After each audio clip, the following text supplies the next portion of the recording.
میلہ آیا اور حضرت ابراہیم علیہ السلام قلب سلیم کے مالک ہیں اور جوانی کی دہلیز پہ قدم رکھ چکے ہیں، تو لوگوں نے آپ کو دعوت دی تو آپ نے فرمایا کہ میں تمہاری دعوت کو قبول نہیں کر سکتا، تمہارے رویوں سے میں پہلے ہی بیزار ہوں۔ شہر کے اندر بنے ہوئے معبدوں کے اندر جو رکھے ہوئے بت ہیں وہ تھوڑے ہیں میری طبیعت پر بوجھ، الٹا تم مجھے وہاں لے جانا چاہ رہے ہو جہاں بت پرستی ہوگی اور شراب و شباب کی محفلیں جمیں گی، تو میرے جیسا شخص نہیں جا سکتا۔ تو خیر وہ اپنے بتوں کے سامنے مختلف چیزیں رکھ کر کے آپ باہر چلے گئے میلہ دیکھنے کے لیے، اور حضرت ابراہیم علیہ السلام اٹھے اور ہاتھ میں کلہاڑا پکڑا۔ قرآن نے سورہ الصافات اٹھائیے، فراغ الی آلہتہم فقالوا الا تاکلون، تو آپ نے کہا کہ تم کھاتے نہیں ہو، کیونکہ انواع اقسام کی چیزیں ان کے سامنے رکھی پڑی تھی۔ جن لوگوں نے تھائی لینڈ کا، سری لنکا کا یا انڈیا کا سفر کیا ہوگا تو وہ اس بات کو جانتے ہیں کہ وہ کس طرح چھوٹی چھوٹی پیالیوں کے اندر چیزیں ان بتوں کے آگے سجا کر کے رکھ دیتے ہیں، اور وہ مٹی کے مجسمے یا پتھر کے تراشے ہوئے اصنام یا لکڑی کے وثن بھلا ان کو کیسے کھا سکتے ہیں؟ تو وہ ان کے سامنے تبرک کے طور پہ ان کا عقیدہ جو تھا اس کے مطابق ان نے رکھے ہوئے تھے۔ اب حضرت ابراہیم جب داخل ہوئے تو دیکھا کہ طرح طرح کے کھانے ان بتوں کے آگے رکھے ہوئے، تو آپ نے فرمایا الا تاکلون، کھاتے نہیں ہو؟ ما لکم لا تنطقون، اب وہ کیا جواب دیتے؟ تو پھر کہا تو تم بولتے بھی نہیں ہو، بات بھی نہیں کرتے۔ یہ ان بتوں کی تدحیق کے لیے تھا، یہ نہیں تھا کہ حضرت ابراہیم کو گمان تھا کہ یہ کیوں نہیں کھا رہے، بلکہ ان کی تذلیل کے لیے، ان کی تدحیق کے لیے، ان کی بے بسی کو بیان کرنے کے لیے آپ نے کہا فقال الا تاکلون، کھاتے نہیں ہو؟ ما لکم لا تنطقون، اچھا بولتے بھی نہیں ہو، بات بھی نہیں کرتے، کیوں نہیں کھا رہے؟ فراغ علیہم ضربا بالیمین، تو آپ نے دائیں ہاتھ کی ضرب سے ان کے ٹکڑے ٹکڑے کر دیے۔ اللہ نے بائیں ہاتھ کی نسبت دائیں ہاتھ میں زور زیادہ رکھا ہوا ہے، تو ویسے تو ہمارے پنجابی میں کہتے ہیں کھبے ہاتھی بھی پئی ہوئے تھے، وہ بھی جو ہے اس سے بھی طور جو ہے وہ دوسری طرف ہو جاتے ہیں، لیکن اگر سیدھے ہاتھ کی ماریں تو الٹے ہاتھ کی بھی بندے کے ہوش اڑا دیتی ہے، لیکن سیدھے ہاتھ کا زور زیادہ ہے۔ تو اللہ تعالیٰ جل شانہ نے یہاں جو لفظ بیان فرمایا حضرت ابراہیم کے اس جاہ و جلال کو بیان کرنے کے لیے، فراغ علیہم ضربا بالیمین، تو دائیں ہاتھ سے کلہاڑا آپ نے پوری قوت کے ساتھ مارا اور ان کے ٹکڑے ٹکڑے کر دیے۔ فاقبلوا الیہ یزفون، تو کافروں کو اس کی طرف جو ہے وہ آنے کی جلدی تھی، وہ پلٹ کے جب آئے دیکھا سارے بتوں کا تیا پانچا ہو گیا ہوا ہے۔ دوسرے مقام پہ اللہ تعالیٰ نے ارشاد فرمایا کہ ان کے ٹکڑے ٹکڑے ہو گئے، چورا چورا ہو گئے، جب آپ نے اپنے کلہاڑے سے ان کے ٹکڑے کر دیے۔ اور اچھا کیا کیا کہ آپ نے جو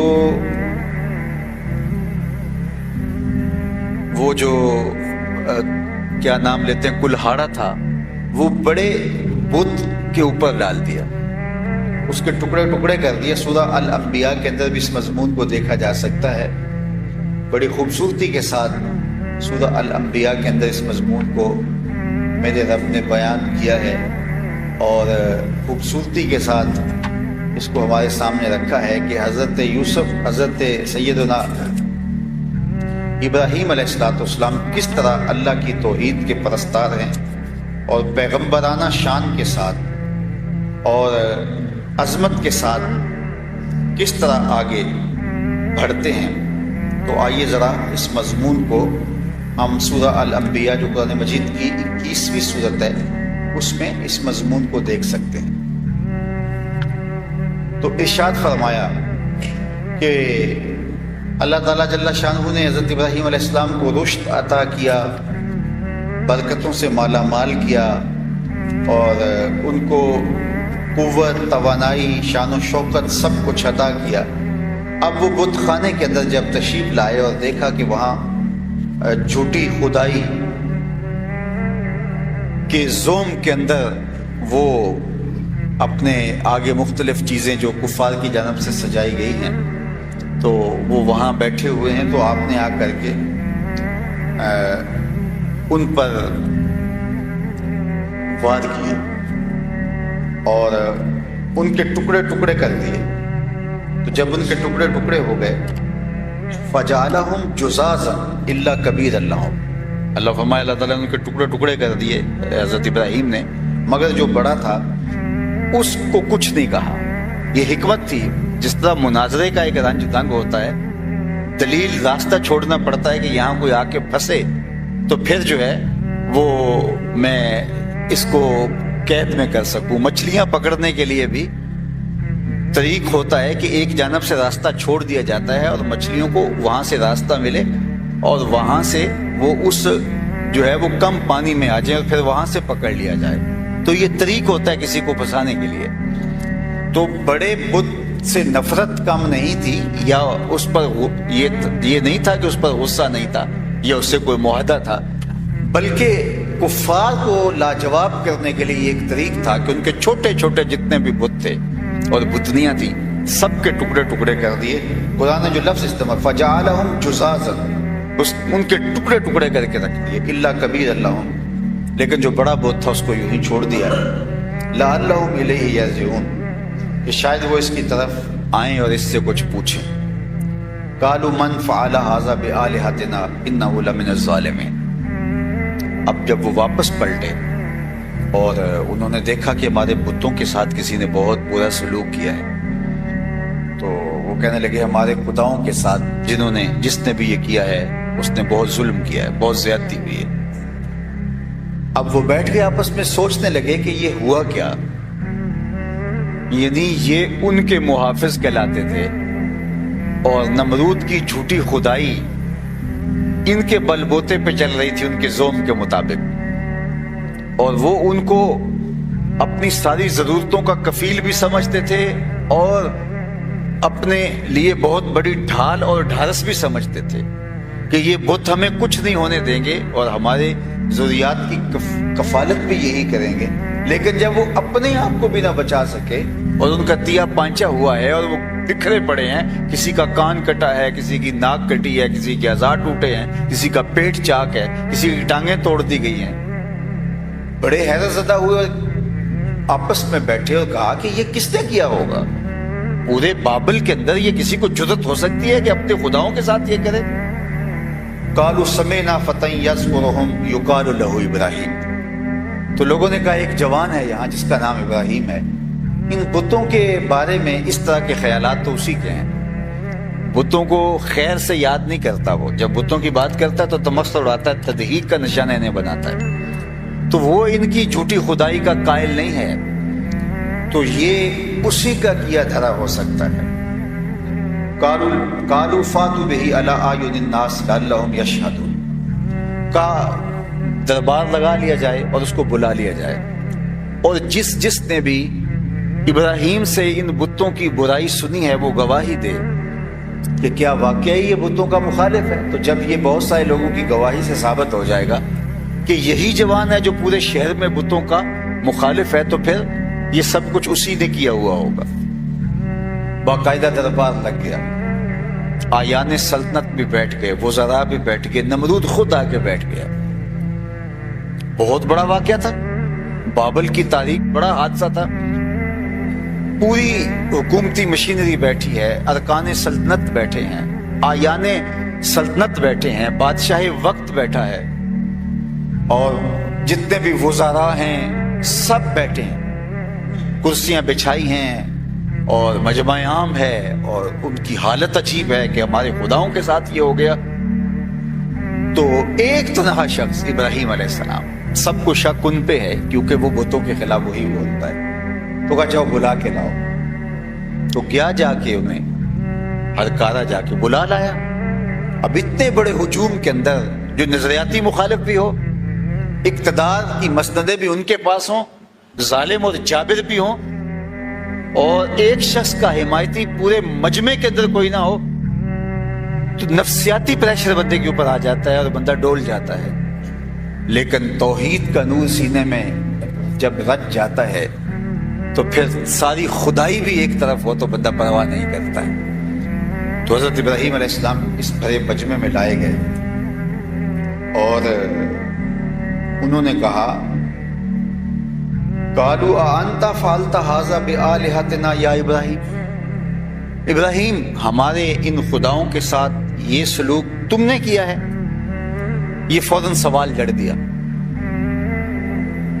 تو حضرت ابراہیم نے پوری پلاننگ تھی تو آپ نے برجستہ جواب دیا. قال بل فعلہ کبیرہم ھذا، ان کے بڑے نے کیا ہوگا، اسلحہ اس سے برآمد ہوا ہے. بڑوں اور چھوٹوں کی آپس میں لڑائی ہوگی، یہ بڑا تھا غالب آ گیا، باقیوں کو کاٹ دیا ہے، اور کلہاڑا بھی اس کی گردن پر، اس کے کندھے پر تھا، تو اسی نے کیا ہوگا. ھذا فاسألوہم ان کانوا ینطقون. اچھا چلو یہ نہیں بتا رہا تو ان سے پوچھ لو تمہارے ساتھ کس نے کیا ہے. یہ جن کے کان کٹے ہیں، جن کی ٹانگیں توڑی گئی ہیں، جن کے پیٹ چاک کیے گئے ہیں، یہ جن کا تیا پائچا کر دیا ہے، چلو ان سے پوچھ لو کہ تمہارے ساتھ کس نے کیا. کتنی زبردست کاٹ تھی، کلہاڑے سے بھی سخت کاٹ تھی. پہلے کہا بڑے نے کیا ہوگا، اسلحہ اس سے برآمد ہوا ہے، قرینہ حالیہ یہی ہے. پھر کہا اچھا چلو ان سے پوچھ لو، یہ بتائیں کہ ہمارے ساتھ کس نے سلوک کیا. فرجعوا الى انفسهم فقالوا انکم انتم الظالمون. قرآن نے یہاں ان کی کیفیت بیان کی. جب حضرت ابراہیم نے یہ کہا نا تو پھر ان کی جو کیفیت ہوئی وہ بیان کی. فرجعوا الى انفسهم، اللہ اکبر. وہ اپنے جی کی طرف پلٹے، اپنے اندر اترے، اپنے ضمیر کی طرف جھانکنے لگے. ضمیر سے جو آواز آئی وہ کیا تھی؟ فقالوا انکم انتم الظالمون. اندر سے آواز آئی تم خود ہی ظالم، جو اپنا دفاع نہ کر سکیں اور اپنے درد کی پپتا بھی نہ سنا سکیں، اپنی مظلومیت کی کہانی بھی بیان نہ کر سکیں، وہ تمہارا کیا کریں گے. یہ اندر سے ضمیر چیخ رہا تھا، اندر سے آوازیں آ رہی تھی. قرآن نے یہ منظر بیان فرمایا. فرجعوا الی انفسہم، تو وہ اپنے من کی طرف پلٹے، اپنے ضمیر کی طرف جھانکنے لگے. فقالوا انکم انتم الظالمون، اور اپنے آپ کو کہنے لگے تم خود ہی ظالم ہو. لیکن یہ چند لمحوں کے لیے تھا یہ احساس. ثم نکسوا علی رؤوسہم، پھر انہوں نے اپنے سروں کو نیچے جھکا لیا اور گھٹنوں کے درمیان رکھ دیا. جب انتہائی شرمندہ ہو اور دلیل نہ ہو بندے کے پاس تو پھر جب وہ بات نہیں کر سکتا تو آنکھوں میں آنکھیں ملا نہیں سکتا. تو قرآن نے اس منظر کو بیان کیا. پھر اپنے سروں کے بل اوندا دیے گئے، یعنی سروں کو اپنے گھٹنوں پر رکھ لیا انہوں نے. اور وہ جو آج کہہ رہے تھے ابھی چند لمحوں، اانت فعلت ھذا بآلہتنا یا ابراہیم، اے ابراہیم ہمارے خداؤں کے ساتھ یہ تم نے کیا ہے. لہجے میں کڑک تھی، لہجے میں کھنک تھی، متکبرانہ مغرورانہ لہجہ تھا، جھوٹی خدائی کا ناقوس بج رہا تھا. اور انہیں غرور اور تمکنت کے ساتھ، جس طرح کو کٹہرے میں مجرم ہوتا ہے، ابراہیم کو کہہ رہے تھے تم نے ہمارے خداؤں کے ساتھ یہ کیا ہے. اب جو گردن اٹھا کے یہ کہہ رہے تھے، ابراہیم نے صرف دو لفظ کہے. بڑے نے کیا ہوگا، اسلحہ اس سے برآمد ہوا ہے، یا ان سے پوچھ لو کہ تمہارے ساتھ یہ سلوک کس نے کیا. یہ صرف دو باتیں کی. دو باتوں کے بعد لہجے بدل گئے اور قرآن بتاتا ہے گردنیں جھکا لی. اور ابراہیم علیہ السلام سے کہ کیا بولے؟ لقد علمت ما هؤلاء ينطقون. لہجہ ٹوٹا ٹوٹا تھا، نظریں جھکی جھکی تھیں اور گردنیں جو ہے وہ جھکا کر کے اپنے گھٹنوں پہ ڈالی ہوئی تھیں. اور دھیمی سی آواز سے بولے، ذرا لفظ بولیے سنیے، لقد علمت ما هؤلاء ينطقون. ابراہیم تجھے پتا ہے یہ بولتے نہیں. ابراہیم تو جانتا ہے یہ بیچارے بولتے نہیں ہیں. اللہ اکبر. یہی تو ابراہیم چاہ رہے تھے، اسی جگہ پہ ان کو لانا چاہ رہے تھے. اور جب انہوں نے کہا ابراہیم تو جانتا ہے یہ بیچارے بولتے نہیں ہیں، تو پھر جناب ابراہیم علیہ السلام کی خطابت کا رنگ دیکھنے والا تھا. اللہ اکبر، اللہ کا پیغمبر پیغمبرانہ شان سے کھڑا ہے، اور اس بھرے مجمع میں جہاں نمرود بھی ہے، آیان سلطنت بھی ہے، اور پوری قوم کھڑی ہے، اور حضرت ابراہیم کو کٹہرے میں لا کے کھڑا کیا تھا بطور مجرم کہ ہمارے خداؤں کے ساتھ یہ سلوک تم نے کیا ہے۔ دو لفظوں کی کاٹ کلہاڑوں سے بھی سخت ثابت ہوئی، اور حضرت ابراہیم علیہ السلام کے سامنے وہ لجاجت بھرے لہجے کے اندر جھکی جھکی آنکھوں سے دھیمے دھیمے انداز میں کہنے لگے، ابراہیم تو جانتا ہے یہ بیچارے بولتے نہیں ہیں، ان سے کیا پوچھیں۔ تو اسی موقع کی تلاش میں تھے، پھر اللہ کے نبی کھڑے ہوئے، اور جو انہوں نے لفظ کہے ذرا ان لفظوں کی کاٹ دیکھیے۔ آواز آئی، قال فتعبدون من دون اللہ ما لا ينفعکم شیئا ولا یضرکم اف لکم ولما تعبدون من دون اللہ افلا تعقلون۔ حضرت ابراہیم علیہ السلام نے فرمایا، تم اللہ کے علاوہ ان کو پوچھتے ہو جو نہ تمہیں نفع دے سکتے ہیں نہ تمہیں نقصان دے سکتے ہیں۔ اف لکم، یہ وہ لفظ تھے جس لفظ نے جو ہے وہ ان کو جھنجھوڑ دیا۔ اف لکم، افسوس ہے تمہارے اوپر، تف ہے تمہارے اوپر، وَلِمَا تَعْبُدُونَ مِن دُونِ اللَّهِ، تمہارے ان جھوٹے خداؤں پر بھی۔ افلا تعقلون، پھر اگلی کار، تمہاری کھوپڑی میں دماغ نہیں ہے، تمہارے پاس عقل نہیں ہے۔ افلا تعقلون، کیا تم عقل نہیں رکھتے ہو؟ جو نہ تمہیں نفع دے سکے نہ تمہیں نقصان پہنچا سکیں، کوئی حملہ آور ہو تو اپنے آپ کو بچا نہ سکیں، دکھ کی کہانی بھی سنا نہ سکیں، اور وہ تمہارے معبود ہیں، وہ تمہیں مشکلوں سے بچاتے ہیں، تمہیں اذیتوں سے بچاتے ہیں، تمہیں تکلیفوں سے بچاتے ہیں، تمہارے لیے بارشیں برساتے ہیں، زمین سے سبزہ وہ اگاتے ہیں، جنگوں میں فتح تمہیں وہ دیتے ہیں، دشمن کی تلواروں کی کاٹ سے تمہیں وہ بچاتے ہیں۔ اف لکم ولما تعبدون من دون اللہ افلا تعقلون، کا افسوس ہے تمہارے اندر عقل نہیں ہے۔ اللہ اکبر۔ اب بتائیے اس کا کیا جواب تھا؟ اب تو سر نہیں اٹھ رہے تھے، جب بولتی بند ہو گئی، جب دلیل سے جواب دینا نہ آیا تو بولے، قرآن نے اس منظر کو بیان کیا ہے، بولے قالوا حرقوه وانصروا آلہتکم ان کنتم فاعلین، اس باغی کو جلا دو اگر اپنے بتوں کو بچانا چاہتے ہو۔ اس کی کاٹ کا آپ جواب نہیں دے سکتے۔ اگر آپ اپنے مذہب کو بچانا چاہتے ہو، اپنے عقیدے کو بچانا چاہتے ہو، اپنے بتوں کی حفاظت کرنا چاہتے ہو، تو ایک ہی حل ہے کہ اس کو جلا کے راکھ کر دو، نہ رہے بانس نہ بجے بانسری۔ اللہ اکبر۔ ایک چخا تیار کی گئی، اور اس چخا کے اندر بہت سارا ایندھن ڈالا گیا، ایک آدمی کو کاٹنے کے لیے، ختم کرنے کے لیے، منظر نامے سے ہٹانے کے لیے تلوار کا ایک وار ہی کافی تھا، لیکن انہوں نے کہا کہ ہم عبرت کا نشان بنائیں، بہت بڑی چخا بنائی۔ علماء نے لکھا ہے کہ وہ منتیں مانتے کہ میرا یہ کام ہو جائے تو میں اتنا ایندھن اس چخا میں ڈالوں گا۔ تو اس بہت بڑے آتش دان میں، اس بہت بڑی چخا کے اندر ہزاروں من ایندھن ڈال دیا گیا، پھر اس کو آگ دی گئی، اور اس کے جب شعلے بھڑکنے لگے تو اتنی بلندی پر آگ جا رہی تھی کہ اگر افق سے گزرتا ہوا کوئی پرندہ بھی گزرتا وہ بھی جل بن کے کباب بن کے اندر گر جاتا، اتنی تپش تھی۔ یہ اب آگ جلا بیٹھے تو اب دور دور تک اس کی تپش پہنچ رہی ہے، تو کیسے ابراہیم کو ڈالنے جائیں؟ تو تیار کی ایک منجنیق، اور کہا کہ اس کے اندر ڈال کر کے گھما کر کے منجنیق کو حضرت ابراہیم کو اس کے اندر ڈال دیا جائے۔ جناب ابراہیم علیہ السلام کے بدن کو رسیوں سے جکڑ دیا گیا اور منجنیق میں ڈال کر کے گھما کر کے ڈالا جانے لگا۔ تو جبریل امین حاضر خدمت ہوئے کہ آپ مجھ سے کہیں میرا وہاں جانا ہے جہاں کسی کا جانا نہیں، میں اس مشکل وقت میں آپ کی مدد کر سکتا ہوں۔ تو کہا جبریل مجھے آپ کی مدد کی ضرورت نہیں ہے۔ اے کرے تسلیم و رضا جناب ابراہیم خلیل کو جبریل امین نے کہا پھر اللہ سے خود یہ عرض کر دیجیے۔ تو کہا کہ مجھے یہ بتائیے ان کافروں کے دل میں کس نے ڈالا ہے کہ مجھے جلایا جائے؟ کہا رب جلیل نے۔ کہا جلیل کی یہ مرضی ہے تو خلیل کی بھی یہی مرضی ہے۔ جے سونا میرے دکھ وچ راضی تے میں سکھ نو چلے ڈاواں، کہ اگر وہ اس بات میں راضی ہے کہ میں جل جاؤں تو میں 100 بار جلنے کے لیے تیار ہوں۔ تسلیم و رضا کا ایک موقع ایسا بھی آتا ہے کہ وہاں عرض بھی نہیں کی جاتی، بس خاموشی سے اس کی قدرت کے تماشے دیکھے جاتے۔ اب رسیوں سے جکڑے ہوئے جناب خلیل اور منجنیق کے ایک پلڑے میں ڈال کر کے دوسرے میں پتھر رکھ کر کے منجنیق کو گھمایا جانے لگا۔ کارکنان قضاء و قدر کی چیخیں نکل گئی، مالک پوری کائنات میں واحد پرستار تیری توحید کا، تیرے نام کا ایک ہی نمائندہ ہے، تیرے دین کا ایک ہی نمائندہ اور تیرا نام لیوا، اس کو بھی آگ میں جلایا جا رہا ہے۔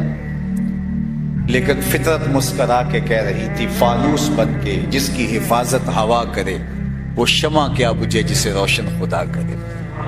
تم میری قدرت کے تماشے دیکھو۔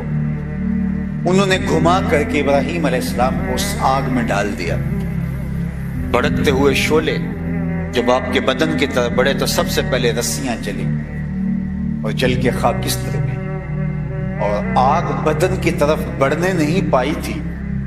کوئی قصہ کہانی فرضی نہیں ہے، کوئی روایت نہیں ہے کہ جس کو تاریخ کے اعتبار سے ذوف کا الزام لگا کے رد کر دیا جائے۔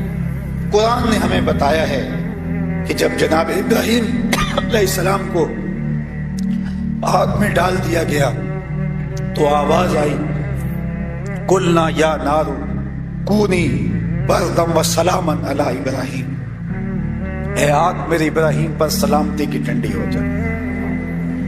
اتنی ٹھنڈی بھی نہ ہونا کہ میرے خلیل کو سردی لگنے لگ جائے، سرد بھی مناسب، یعنی کولنگ بھی ایسی ہو کہ جو تکلیف کا باعث نہ۔ تو کہا کہ آگ میرے خلیل کے لیے ٹھنڈی ہو جائے۔ اب رسیاں جل گئی، جو قبا پہنی تھی وہ جل گئی، اور جناب ابراہیم علیہ السلام آگ کے اندر 40 دن تک رہے۔ 40 دن تک مسلسل آگ کے شعلے بھڑکتے رہے، اور انہیں یہ رہا تھا کہ اندر تو ان کا کوئی ذرہ بھی نہیں بچا ہوگا، ان کے بدن کی راکھ بھی نہیں بچی ہوگی، لیکن باہر آگ جل رہی تھی، اندر نسیم جنت کی ہوائیں چل رہی تھی۔ 40 دن کے بعد جب آگ بجھی اور دہکتے ہوئے انگاروں سے حضرت ابراہیم اپنی جگہ سے اٹھ کے ایسے باہر آئے جس طرح کوئی نازنین پھولوں پہ چل کے آتا۔ اللہ اکبر۔ کسی نے حضرت ابراہیم علیہ السلام سے پوچھا، اے ابراہیم بتاؤ زندگی کے یادگار لمحے اور دن کون سے ہیں؟ کہا وہی 40 دن جو نار نمرود میں بسے ہوئے تھے۔ کمایا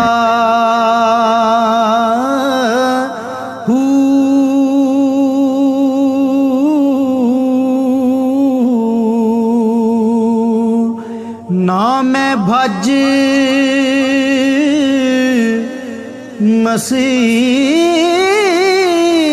مسیتی وڑیا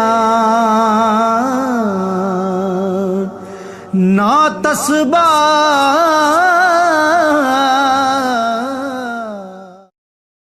الف اللہ جس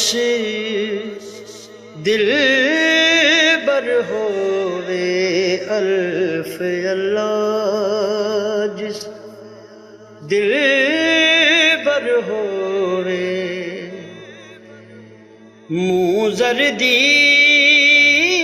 لہو اکھیاں رو دے، جس اپنے تو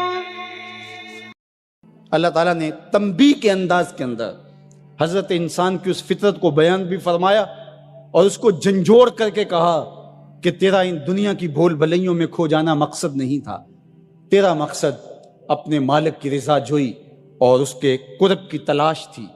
تو فرمایا بل تؤثرون الحیات الدنیا، تمہارا ترجیحی انداز کیا ہے کہ تم دنیا کی جیتی زندگی کو ترجیح دیتے ہو، والآخرۃ خیر وابقی، حالانکہ آخرت بہتر بھی ہے اور آخرت دائمی بھی ہے، نہ ختم ہونے والی زندگی ہے آخرت، کبھی ختم نہیں ہوگی۔ یہ دنیا جتنی بھی ہو، ایک آدمی 100 سال بھی زندگی پائے تو پھر بھی تو موت ہی ہے۔ حضرت موسیٰ علیہ السلام کے پاس جب قبض روح کے لیے اسرائیل آئے تھے تو پوچھا کدھر آئے ہو؟ کہا قبض روح کے لیے آیا ہوں، تو انہوں نے تھپڑ لگا دیا تھا، فلطم علی وجہہ، تو واپس چلے گئے تو کہا مالک ایک ایسے شخص کے پاس بھیجا جو مرنا ہی نہیں چاہتا، تو کہا پھر جا میرے بندے کے پاس اور اسے کہہ کہ ایک بیل کی پشت پہ ہاتھ رکھیے گا اور جتنے بال نیچے آئیں گے اتنی عمر بڑھا دیں گے۔ حاضر خدمت ہوئے، پوچھا کہ پھر دوبارہ آگے ہو؟ کہا کہ بس آپ کے عمر کے اضافے کا سندیسہ لے کر آیا ہوں، کسی بیل پہ ہاتھ رکھیے گا، جتنے بال نیچے آئیں گے اتنی عمر بڑھا دی جائے گی۔ تو بولے پھر کیا ہوگا؟ کہا پھر موت۔ کہا اگر پھر بھی ہے تو ابھی روح قبض کر، 100 سال بھی جئیں گے تو پھر بھی موت ہے۔ موت ہے ہنگامہ آرا کلزم خاموش میں، ڈوب جاتے ہیں سفینے موج کی آغوش میں۔ اگر کسی نے ہمیشہ رہنا ہوتا اس ظاہری زندگی میں تو انبیاء کو موت نہ آتی، لیکن یہ ضابطہ ان پر بھی پورا ہوا۔ شہنشاہ، کج کلا بادشاہ، بڑے بڑے حکامات، دانشور، صحت مند افراد بھی آغوش موت میں اتر گئے۔ میں اور آپ ہوتے کیا ہیں؟ ہم تو ایک ایسا جرثومہ جو خوردبین سے بھی پورا دکھائی نہیں دیتا، اس نے پوری دنیا کو ہلا کے رکھ دیا۔ انسان ذرا دیکھ تو ہے کیا؟ وَمَا يَعْلَمُ جُنُودَ رَبِّكَ إِلَّا هُوَ، اللہ کے لشکروں کو تو جانتا ہی نہیں ہے کہ اس کے لشکر کیسے ہیں۔ وہ لنگڑے مچھر سے نمرود کے تکبر کو خاک میں ملانا جانتا ہے، وہ ابابیلوں سے ہاتھی مروانا جانتا ہے، وہ کرونا وائرس سے پوری دنیا کا نظام معطل کرنا جانتا ہے۔ اس کے لیے کوئی مشکل نہیں ہے۔ وَالْآخِرَةُ خَيْرٌ وَأَبْقَىٰ، کہا آخرت بہتر بھی ہے، دائمی بھی ہے۔ زندگی تو گزر ہی جاتی ہے جیسے گزرے، اصل زندگی آخرت کی زندگی ہے۔ خندق کھودتے صحابہ پر پیار آیا تو یہی کہا، اللہ زندگی وہی ہے جو آخرت کی زندگی ہے، میرے انصار کو بھی بخش دے، میرے مہاجروں کو بھی بخش دے۔ یہ زندگی اچھی بنا لیں، میں نہیں آپ کو روکتا، گھر بھی اچھا بنا لیں، گاڑی بھی آپ کے پاس اچھی ہونی چاہیے، اچھا کھائیں اچھا پہنیں، بالکل نہیں روکتا، شریعت بھی منع نہیں کرتی، لیکن یہ چیزیں اگر آخرت کے سودے پر ہوں، آخرت کو برباد کر کے حاصل کی جائیں تو یہ خسارے کا سودا ہے۔ اور اگر آخرت کا کچھ نہیں بگڑتا اور دنیا کی زندگی بھی سنورتی ہے تو یہ راستے ملتے ہیں، ہمارا دین ہمیں راستہ دیتا ہے۔ تو آئیے یہ جہاں بھی سوار لیجئے، وہ جہاں بھی سوار لیجئے، میں اور آپ ایک ایک سانس اللہ کے لیے، اس کے رسول کے لیے بسر کریں۔ ہم جئیں تو اس کے لیے، ہم مرے تو اس کے لیے۔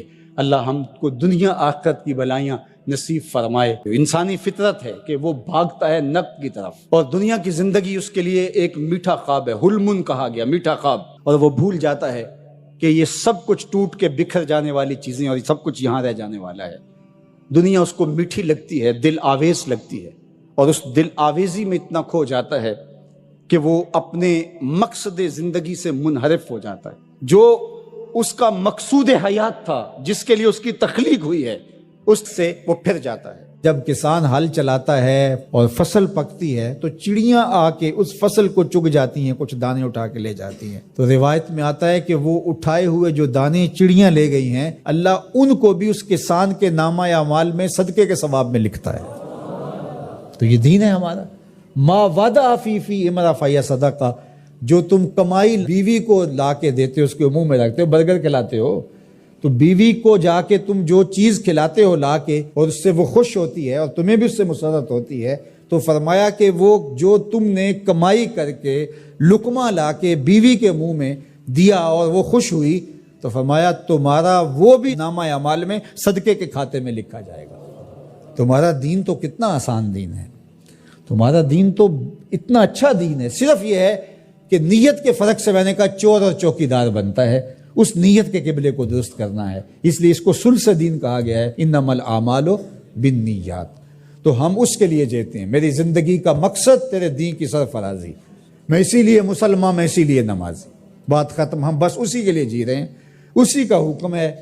اپنی اولاد کی اچھی تربیت کرو، ان کو دین کے سپاہی بنانا ہے، اس کو اللہ کے مطیع اور فرما بردار بندے بنانا ہے۔ اس کے لیے جو تم کوشش کر رہے ہو تو تمہارا یہ صدقہ لکھا جا رہا ہے۔ تم مجاہد فی سبیل اللہ ہو، تم اپنی اولاد کے لیے اس لیے کمائی کر رہے ہو کہ ان کو جو ہے وہ اللہ کا ایک مطیع بندہ بنانا ہے۔ تم اپنے ہمسایوں کے ساتھ اس لیے سلوک کر رہے ہو کہ ہمسائے ہیں اور اللہ رسول کا حکم ہے اور میں نے ہمسایوں کے ساتھ اچھا سلوک کرنا ہے۔ تم رشتہ داروں کے ساتھ نبھا رہے ہو ان کے تلخ رویوں کے باوجود بھی کہ اللہ رسول کا حکم ہے، لہٰذا میں توڑ تو نہیں سکتا، لہٰذا اللہ اس کا بھی تمہیں اجر عطا کرے گا۔ ان تلخ رویوں کا تمہیں تمہارے نامہ اعمال میں اجر و ثواب لکھا جائے گا جو تم سہتے ہو اور برداشت کرتے ہو۔ تم سردی سہتے ہو، تم گرمی سہتے ہو، تم مشکلیں سہتے ہو، تو یہ ساری تمہارا دین ہے۔ چونکہ تمہارے دین کو اللہ نے بہت خوبصورت بنایا ہے، تمہارا دین اور تمہاری دنیا الگ نہیں ہے۔ ایک صحابی کو حضور نے دیکھا کہ وہ بہت کمزور تھا، تو تو فرمایا کہ تمہاری یہ کیا حالت ہے، تم اتنے کمزور ہو؟ اس نے کہا میں نے اللہ سے ایک دعا مانگی تھی، شاید وہ قبول ہو گئی ہے۔ فرمایا کیا ہوا؟ میں نے دعا مانگی تھی اللہ جو آخرت کے حصے کے دکھ ہیں وہ بھی دنیا پہ بھیج دے اور میری آخرت صاف ہونی چاہیے، تو شاید میری دعا قبول ہو گئی ہے، اور مجھے بہت ساری بیماریاں، دکھ اور اذیتیں ہیں جنہوں نے مجھے گھیر رکھا ہے۔ تو اس پر حضور خوش ہونے کی بجائے اسے ناراض ہو کے کہا کہ تو نے یہ کیوں کہا کہ آخرت کے حصے کے دکھ دنیا پہ آ جائیں؟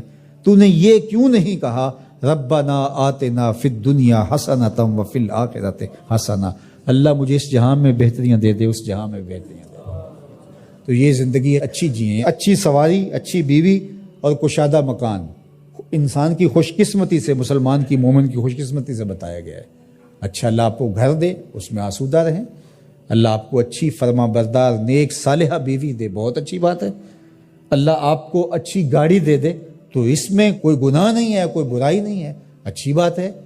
یہ نہیں ہے کہ دین یہ ہے کہ آپ اپنے تن کے کپڑے بھی اتار کے پھینک دیں اور سردی میں ننگے ہو کے بیٹھ جائیں، یہ کوئی دین ہے، یہ نہیں ہے۔